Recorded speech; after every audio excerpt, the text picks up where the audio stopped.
बुंगासिनो दं इउपिपिएलआ जे 30थानि बांसिन मास लानानै सरकार दागोन ओरैहाय बिजेपिआबो सरकार दागोन होनना बुंगासिनो।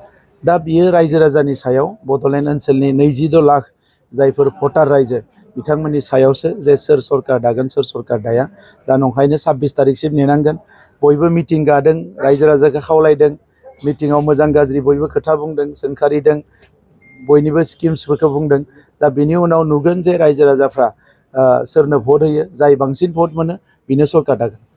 मा खावलायनो लुगैयो जिहेतु 22 सेप्तेम्बराव 22 सेप्तेम्बराव जोंहा बिसायख'थि दङ, गाबोन जोबथा सान जोंनि जि केम्पेनिंनि, आरो बे जोबथा सानाव जोंहाबो गोबां हाबाफारि दंमोन।